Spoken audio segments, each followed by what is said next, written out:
Hello everyone, and welcome to the Schoendog matchup of the week. This week, the Arizona Cardinals are visiting the Seattle Seahawks on Sunday Night Football in a game that I truly believe will decide the NFC West. The Cardinals are currently 2 games ahead of the Seahawks for the division, with 2 games against the Seahawks in the second half of the season, as well as games against the Rams in St. Louis, the Bengals, Vikings, and Packers. On the flip side, the Seahawks do have to play the Cardinals twice, but they play the Niners, Steelers, Ravens, Browns, and Rams in Seattle. So the winner of this game, I think, decides the NFC West and will choose who represents that division in this year's playoffs. One of the matchups I'll be monitoring is Richard Sherman and whoever he's covering. This year, Richard Sherman has spent much of his time following the primary receiver of the other team, and though he doesn't have any picks this year, Sherman may be having the best season of his career.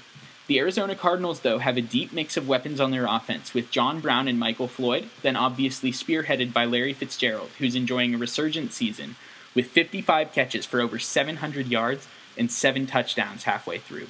Throughout the last few years, the Seahawks have kept Sherman on his side of the field and have been reluctant to have him follow top receivers, though it's clear that this year they feel differently. So I'll be interested to see if he will be glued to Fitzgerald or cover his own side. Though Carson Palmer has battled injuries over the last 2 years, of the 14 games he has started, the Cardinals are 12-2 over that span. Both of the games against the Seahawks last year took place after Palmer's injury, so we don't really know what this matchup looks like with the current Cardinals team and Palmer on the field.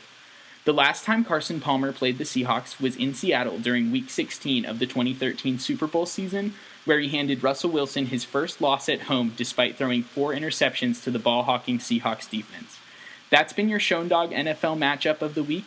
Thank you for listening, and tune in for next week's edition.